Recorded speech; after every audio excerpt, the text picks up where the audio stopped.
Welcome to Amidst the Chaos, the podcast where we dare to find God in the middle of real life, not just the highlight reel. I'm your host, Amber Gallion, and around here we build on one foundation only, Jesus. In each episode, I'll share my journey with God, wins, wounds, questions and all, and how He brings order, clarity, and peace into the chaos of everyday life. So take a breath, bring whatever you're carrying today, and let's lean into the one who never changes, even when everything else does.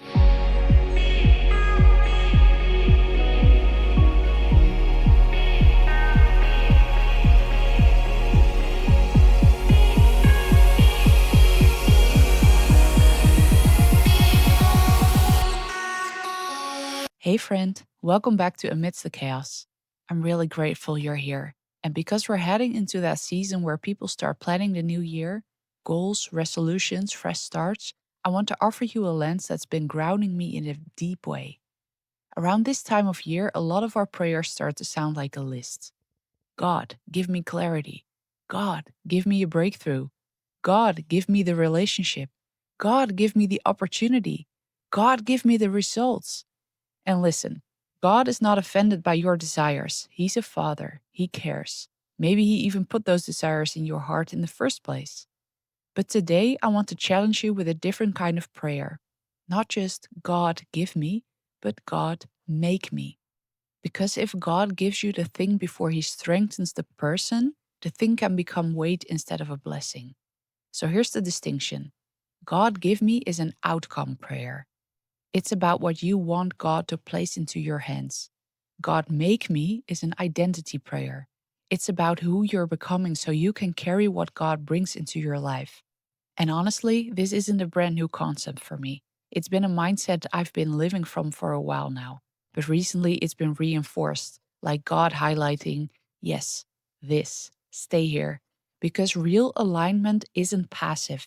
It's not sitting back. It's choosing to live with open hands and saying, God, what do you want? And who do I need to become to steward it well? So here's my New Year challenge for you. As you set goals for the new year, don't only set goals about what you want to achieve. Set goals about who you want to become and align that with God. Because outcomes without inner formation can still leave you unstable. But identity work with God makes you steady. So instead of only writing, I want, fill in the blank, also write, God, make me into the kind of person who can carry, fill in the blank, with peace and wisdom. Examples of identity goals sound like, God, make me consistent.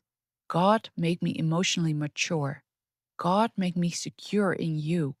God, make me faithful in private. God, make me someone who loves well under pressure. And that brings me to a personal goal I set at the beginning of this year. At the start of this year, I set the goal, becoming a wife in 2025, and it rhymes. And I need to clarify what I mean because it's easy to misunderstand. This was not me putting pressure on God like, okay, Lord, clock is ticking, deliver my husband. No, this was me choosing an identity goal. It was me saying, God, I want to become the kind of woman who can carry marriage the way you intended. Not chasing a ring, not chasing attention, not chasing a timeline, choosing formation.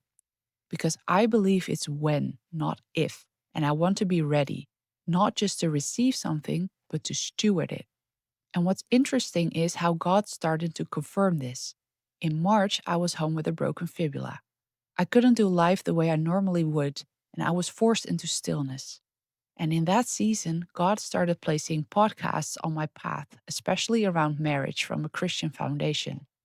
It felt like God initiating preparation, like, you asked me to make you, now let me mentor you. Now, I want to share something personal. A big part of why this goal mattered is because I've had to face a rejection wound. There was the rejection connected to my ex-husband. 10 years together, and then when he tried to reconciliate, he realized he wasn't the right man. And what that did to my heart wasn't just grief. It touched that deeper place that asks, was I chosen? Then later, there was another rejection, this guy at the gym, and that hit the same nerve. And if you've ever carried rejection, you know what happens. It's not just about the person, it's the way it tries to define you. And here's where the growth got real. There was a moment where I was tempted to look for distraction, flirting with another guy, but I couldn't enjoy it because I knew it wasn't aligned with God. And I recognized something important. He wasn't my person, he was my pattern. Emotionally unavailable, familiar, the kind of connection that pulls you in, not because it's healthy, but because it matches an unhealed place. So I repented. For weeks, that turned into 3 months. Not dramatic, just consistent, because I knew God is doing something deeper in me, and I don't want to sabotage it. And I prayed something specific. God and this attraction. And the way God answered it was that this man I flirted with got into another relationship. And yes, humanly speaking, that also felt like rejection. Because it looked like he chose not to pursue me. He chose someone who pursued him. But God was doing something surgical. He wasn't only removing a distraction, he was healing the wound that created the attraction in the first place. And that's what God Make Me does. It doesn't just manage behavior, it heals roots. And one of the most powerful anchors in my identity this year has been baptism.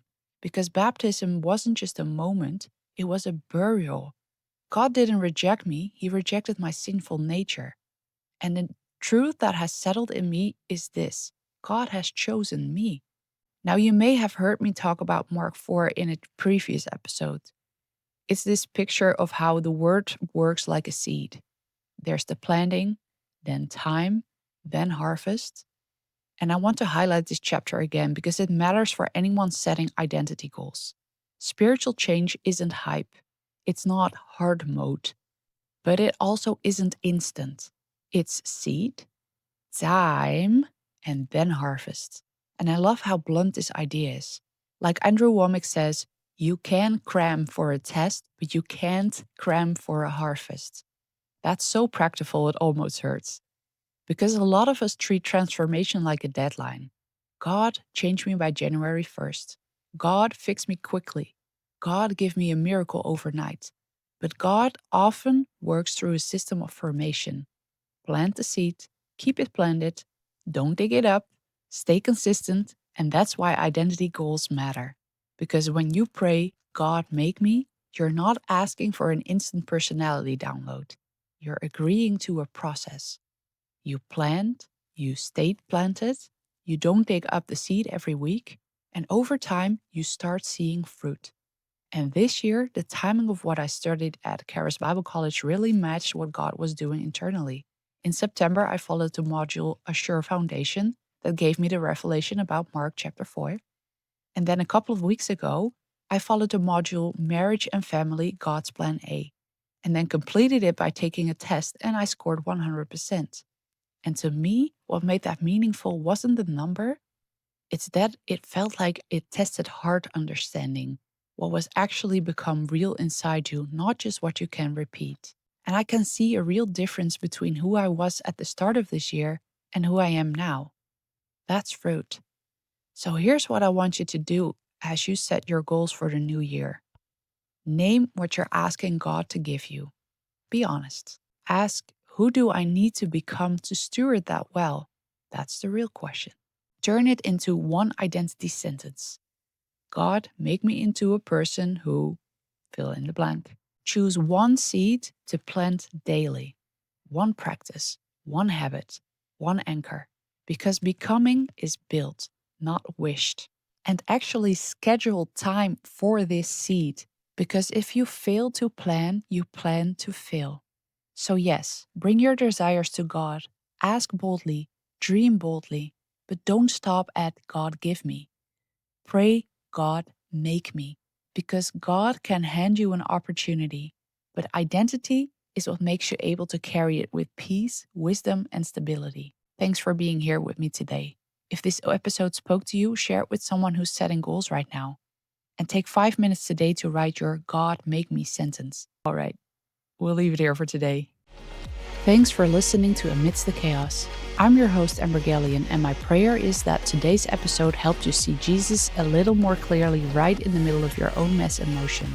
If this encouraged you, share it with someone who might need the reminder that God is building order, even when life feels anything but stable. Until next time, keep walking, keep wrestling, and keep building on the only foundation that won't move: Jesus.